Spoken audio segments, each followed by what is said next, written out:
안녕하세요. 맥킨의 지혜투자클럽입니다. HLB 리보세라닙 통합효과 노리고 있는 가운데 품목효과가 이제 실패할 때는 부채 쪽에서 부담이 이제 2배 증가한다는 이제 아침에 나왔던 기사 한번 살펴봐 드리고, 오늘 수급상으로는 외국인 쪽에서 65, 프로그램 쪽에서는 8만 넘게 일단 매도세가 나왔습니다.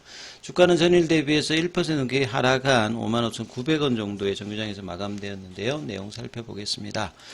자, 이렇게 큰 매체에서 다룬 거는 아닌데요. 리보세라닙 통합 효과를 노리는 HLB 품목허가, 그러니까 FDA 허가 관련되는 부분에서 만약에 안 됐을 때 부채 부담이 증가된다는 내용인데요. 한번 내용을 좀 살펴보면, 결국은 이제 여러 번 말씀드렸습니다만 제조업 같은 경우에는 기업의 어떤 가치 평가가 이렇게 리니어하게 올라간다.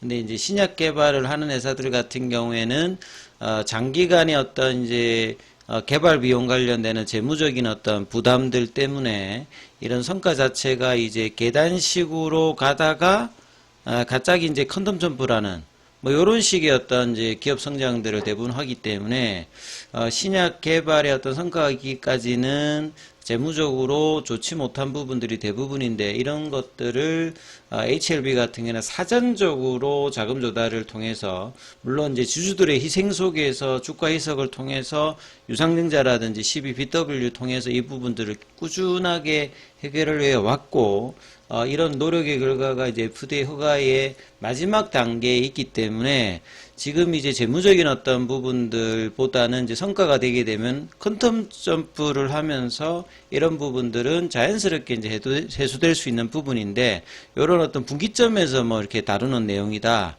그리고 이제 신약 개발사들을 재무적으로 이렇게 다뤄봐야 대부분이 그렇게 좋지 못한 게 대부분이기 때문에 이런 어떤 이제 재무적인 어떤 부분보다는 신약의 성과가 좀 더 가중치를 놓고 이제 기사를 보시면 될 것 같습니다.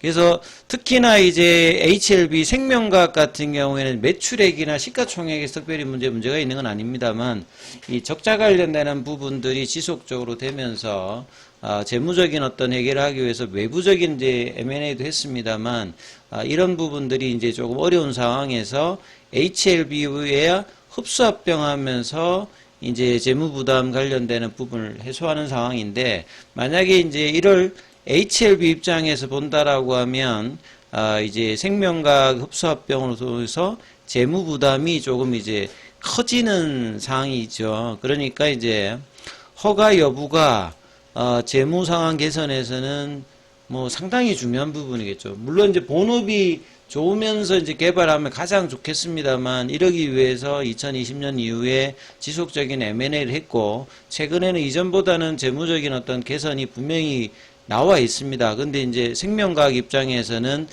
타개할 만한 마땅한 방법들이 이제 당장에 단기적으로 좀 안 나오는 상황이니까 흡수합병을 통해서 이 그룹 전체적인 어떤 이제 리밸런싱을 한다라고 봐야 되겠죠.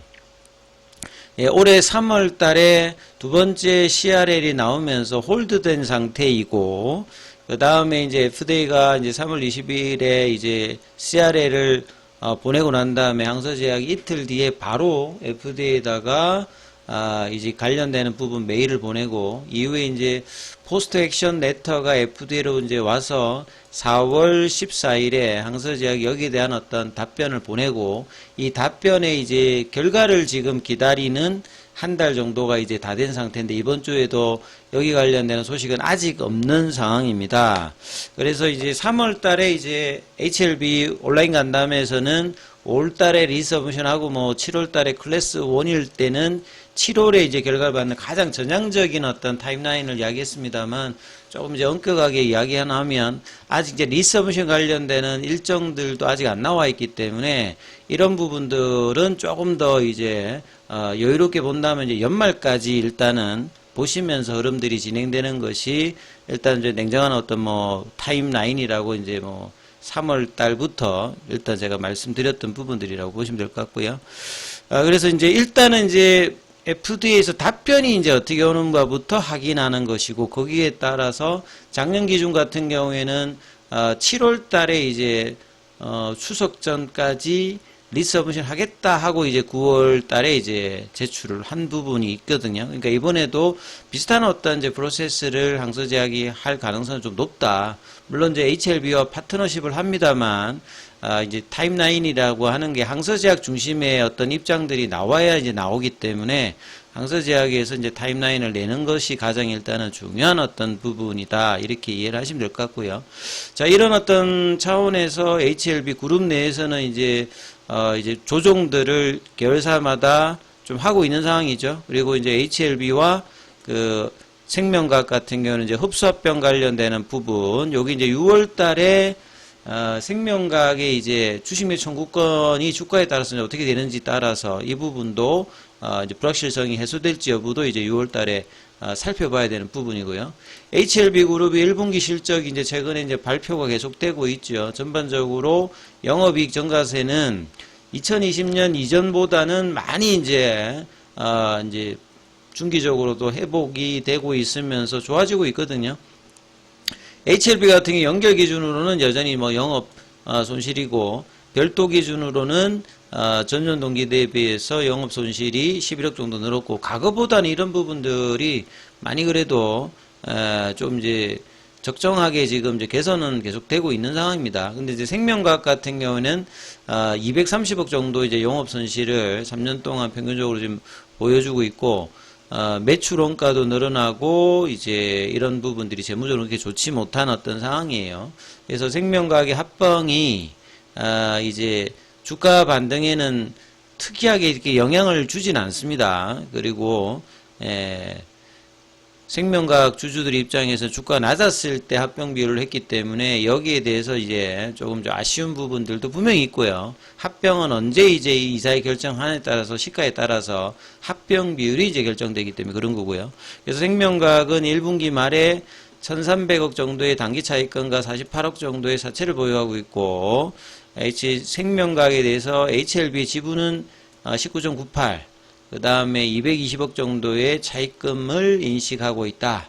그래서 만약에 8월에 흡수합병이 된다라고 하면 HLB 생명과학의 이제 재무제표를 그대로 HLB가 가져오기 때문에 이 이야기를 하는 거죠. 근데 이제 이런 부분들은 허가가 되게 되면 이제 매출이라는 영업이익 관련해서 이제 컨텀점부가 하기 때문에 충분히 이 부분들을 커버할 수 있는 구조인데, 이제 뭐 그냥 이 숫자만 보게 되면 재무적인 부담이 되겠습니다만, 이 부분들은 이제 승인이 되면 상업적으로 성공하게 되면 이제 이 부분들은 자연스럽게 뭐 해소가 되는 어떤 부분이고, 그래서 이런 불확실성 차원에서 이제 주가도 최근에 이제 이런 부분이 있기 때문에 뭐 이런 어떤 부분보다는 결국 신약 승인의 과정이 연내까지 어떻게 진행되는지를 계속 뭐 살펴보는 게 가장 뭐 중요하겠죠.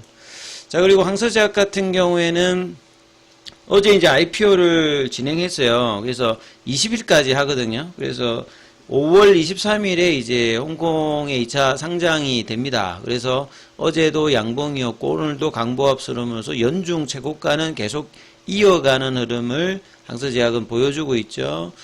그래서 이제 제약바이오 쪽에서는 홍콩 상장하는 것 중에서 가장 큰 규모고요. 그래서 상해와 홍콩까지 합하면 가장 큰 규모의 이제 제약바이오 규모고, 이게 이제 계속 이제 화제가 되고 있다, 이렇게 봐야 될 거고요. 그래서 이 상장 이후에 항서제약의 R&D 관련되는 투자라든지 신규 이제 해외 진출 관련되는 부분은 좀 더 적극적으로 될 가능성이 높아 보인다, 이렇게 좀 보시면 될 것 같습니다. 자, 그리고 이제 오늘 공매도 쪽 관련되는 부분들은 6만 주 정도가 이제 거래가 되었고요. 공매도 순보유 잔고 기준은 이번 주 수요일 기준으로 보면 395만 주로 다시 이제 400만 주 부근까지 올라간 모습을 좀 보이고 있고요. 최근에 주가가 다시 조금 이제 박스권 밑단으로 조금씩 내려오고 있기 때문에, 그리고 이제 오늘 같은 경우에도 오늘은 체결보다 어제와 마찬가지로 상한이 좀 많다. 그러니까 커버링되어 있던 물량들이 상한이 되고 있는 부분들을 조금 이제 추론할 수 있는 어떤 내용이겠고요. 그 다음에 이제 수급상으로 보면 차트 흐름에서 5월 초에 이제 이 돌파 기대감이 조금씩입니다만 거래량이 크진 않았습니다만 5월 8일에 이제 6만원 부근까지 갔다가 다시 이제 5만원대 중반까지 일주일 넘게 조금씩 이제 내려와서 오늘 같은 경우에는 종가상으로 이 20일 이평선 가격 자체가 56,000원인데 여기를 살짝 조금 이제 하얀 모습으로 끝났습니다. 그리고 이제 수급에서는 이제 외국인들이 어제 매도에 이어서 오늘도 65억 정도 매도를 했고요. 프로그램 쪽에서도